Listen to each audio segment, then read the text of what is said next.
Okey, Assalamualaikum warahmatullahi wabarakatuh. Salam sejahtera. Welcome back to my channel Syam Green. Alright, pagi ni, pagi Sabtu 27 hari bulan 6.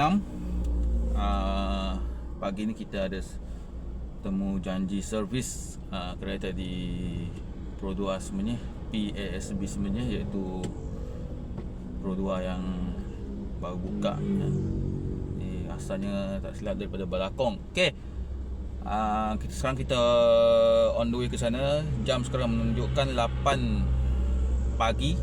Kita on the way ke sana dan kita tengok suasana kat sana. Sebelum ni video aku dah ada servis yang kedua, servis yang ketiga. Inilah servis yang keempat. Okey, banyaklah kita part-part kena tukar sebab lambang meter pun dah naik. Lambang spana dah naik dekat meter, menunjukkan kereta ni perlu diservis. Okey, jom kita pergi ke sana. Jangan lupa subscribe, like, comment and share video Syam Green, YouTube Syam Green. Okey, jom kita ke sana.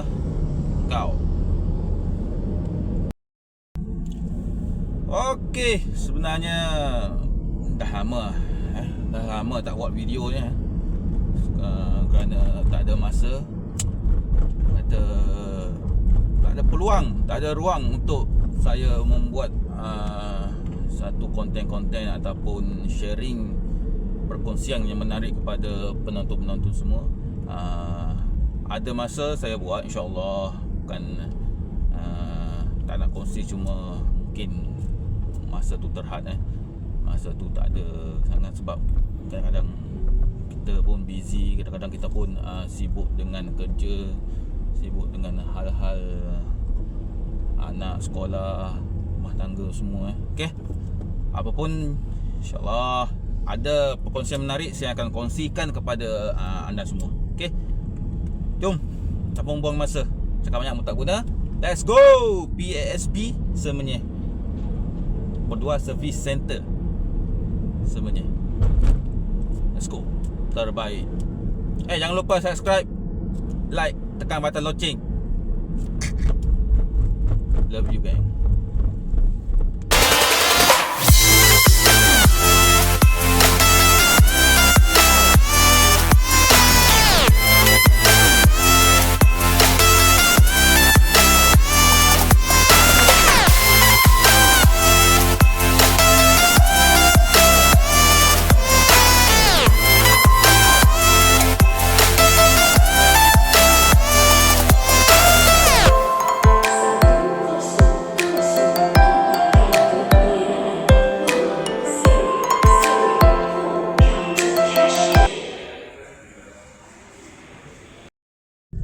Alhamdulillah, geng. Alhamdulillah, settle servis kita untuk hari ini, settle.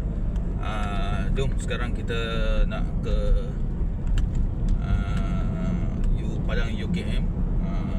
Anak ada sukan eka sekolah di sana. Okey, itu saja gambaran-gambaran sedikit. Tak boleh nak shoot mana video sebab orang ramai. Konten malu-malu je, konten biasa-biasa je. Okey, terima kasih yang menonton. Terima kasih banyak-banyak yang dah subscribe. Terima kasih semua, 1050 subscribe.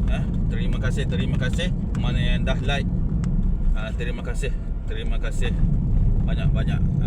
Support channel Syam Green, channel yang sekadar perkongsian, sekadar suka-suka saja. Okey, insyaAllah kita jumpa lagi di next channel.